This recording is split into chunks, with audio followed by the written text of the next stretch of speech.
Clip number 120۔ اس میں انشاءاللہ آپ قرآن پاک کی سورہ آل عمران کی آیت نمبر 64 سے 67 کی تلاوت، ترجمہ اور تفسیر قرآن صراط الجنان سنیں گے۔ بسم اللہ الرحمن الرحیم۔ ترجمہ: اللہ کے نام سے شروع جو نہایت مہربان رحمت والا ہے۔ قل یا اہل الکتاب تعالوا الى کلمة سواء بیننا وبینکم الا نعبد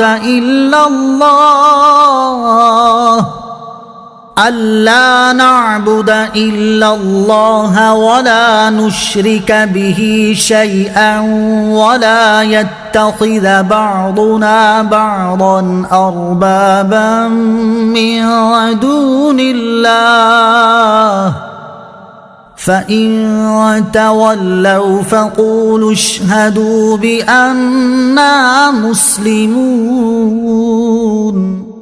ترجمہ: اے حبیب تم فرما دو، اے اہل کتاب ایسے کلمے کی طرف آؤ جو ہمارے اور تمہارے درمیان برابر ہے، وہ یہ کہ ہم اللہ کے سوا کسی کی عبادت نہ کریں اور کسی کو اس کا شریک نہ ٹھہرائیں، اور ہم میں کوئی ایک اللہ کے سوا کسی دوسرے کو رب نہ بنائے۔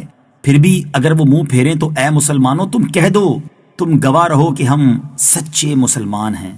قل یا اہل الکتاب، تم فرماؤ اے اہل کتاب۔ اہل کتاب کو 3 چیزوں کی طرف دعوت دی۔ پہلی یہ کہ اللہ عز و جل کے سوا ہم کسی کی عبادت نہ کریں، اور یہ وہ چیز ہے جس میں قرآن، توریت اور انجیل سب متفق ہیں اور ان میں کوئی اختلاف نہیں۔ دوسری یہ کہ ہم کسی کو اللہ کا شریک نہ ٹھہرائیں، نہ حضرت عیسیٰ علیہ السلام کو اور نہ حضرت عزیر علیہ السلام کو، نہ اور کسی کو، اور یہ بات یقیناً پہلی بات ماننے کے مترادف ہے۔ تیسری بات یہ کہ ہم میں سے کوئی کسی کو اپنا رب نہ بنائے، جیسے یہود و نصارہ نے اپنے علماء اور پادریوں کو بنا رکھا تھا کہ ان کے احکام کو اللہ عز و جل کے حکم کے برابر سمجھتے۔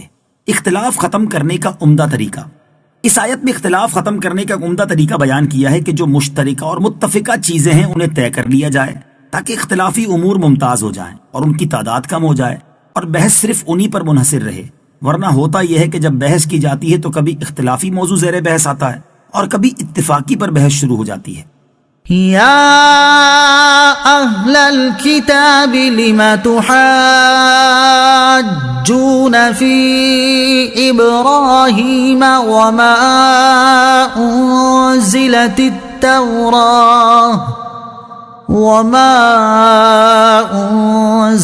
التوراة والانجیل الا من بعده افلا تعقلون۔ ترجمہ: اے اہل کتاب تم ابراہیم کے بارے میں کیوں جھگڑتے ہو، حالانکہ توریت اور انجیل تو اتری ہی ان کے بعد ہے، تو کیا تمہیں عقل نہیں؟ لما تحاجون فی ابراہیم، تم ابراہیم کے بارے میں کیوں جھگڑتے ہو؟ نجران کے عیسائیوں اور یہودیوں کے علماء میں حضرت ابراہیم علیہ السلام کے متعلق مناظرہ ہوا۔ یہودی کہتے تھے کہ آپ علیہ السلام یہودی تھے لہٰذا ہمارا دین بڑا ہے، عیسائی کہتے تھے آپ علیہ السلام عیسائی تھے لہٰذا ہمارا دین بڑا ہے۔ آخرکار ان دونوں نے سرکار علی وقار علیہ السلام کو اپنا حاکم بنایا۔ اس پر یہ آیت اتری جس میں ان بے وقوفوں کی انتہائی جہالت ظاہر فرمائی گئی کہ یہودیت حضرت موسیٰ علیہ السلام اور نصرانیت حضرت عیسیٰ علیہ السلام سے جاری ہوئی، اور حضرت ابراہیم علیہ السلام ان دونوں بزرگوں سے کئی 100 سال پہلے ہوئے ہیں، تو وہ یہودی یا عیسائی کیسے ہو سکتے ہیں؟ چنانچہ فرمایا اے اہل کتاب تم ابراہیم کے بارے میں کیوں جھگڑتے ہو کہ وہ یہودی یا عیسائی تھے، حالانکہ توریت اور انجیل تو اتری ہی ان کے بعد ہے، تو کیا تمہیں اتنی بھی عقل نہیں کہ کئی 100 سال پہلے والا شخص بعد والے گروہ میں شامل نہیں ہو سکتا؟ بزرگوں پر ہونے والے اعتراضات کو دور کرنا اللہ تعالیٰ کی سنت ہے۔ اس سے معلوم ہوا کہ بزرگوں سے لوگوں کے الزام دور کرنا سنت الہیہ ہے، ان کی عظمت کی حمایت کرنا محبوب چیز ہے۔ اللہ تعالیٰ نے حضرت ابراہیم، حضرت سلیمان اور دیگر بہت سے انبیاء کرام علیہ السلام پر ہونے والے اعتراضات کو دور فرمایا ہے۔ علم تاریخ کی اہمیت۔ اس آیت مبارکہ سے علم تاریخ کی اہمیت بھی واضح ہوتی ہے کہ یہاں تاریخ پر ہی حقیقت کا مدار ہے۔ فی زمانہ علم تاریخ کی ویسے بھی بہت ضرورت ہے، کیونکہ ہمارے زمانے کے بہت سے گمراہ لوگ تاریخ کو مسخ کر کے ہی لوگوں کو گمراہ کر رہے ہیں۔ یوں ہی علم اسماء الرجال حقیقتاً تاریخ پر ہی دار و مدار رکھتا ہے۔ نیز قوموں کے عروج و زوال اور اس کے اسباب تاریخ ہی سے معلوم ہوتے ہیں۔ البتہ اپنے طور پر ہر ایک کو تاریخ کی اجازت نہیں، کیونکہ موجودہ تاریخ میں بہت سی گمراہ کن باتیں شامل ہیں۔ بے علم آدمی پڑھے گا تو مارا جائے گا. کسی مستند عالم کی رہنمائی میں تاریخ پڑھنی چاہیے. ها أنتم هؤلاء حاججتم فيما لكم به علم فلم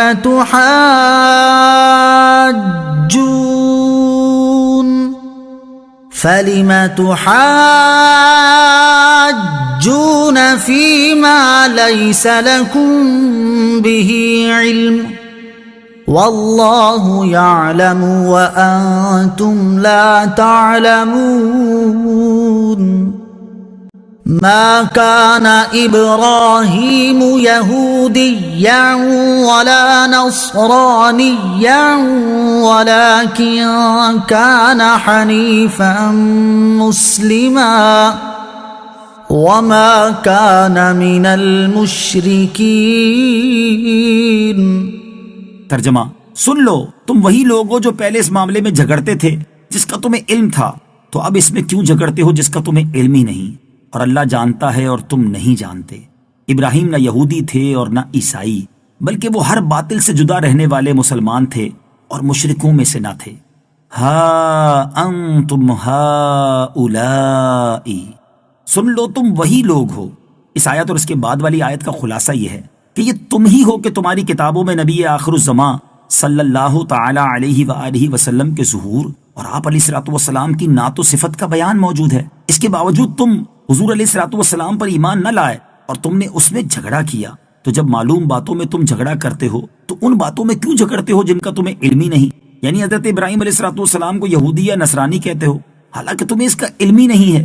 اور حقیقت حال یہ ہے کہ کسی یہودی یا نصرانی یا مشرک کا اپنے آپ کو حضرت ابراہیم علیہ الصلوۃ والسلام کا پیروکار کہنا درست نہیں، کیونکہ وہ نہ یہودی تھے، نہ عیسائی اور نہ مشرک، بلکہ ہر باطل سے جدا خالصتاً اللہ تعالیٰ کے فرما بردار مسلمان بندے تھے.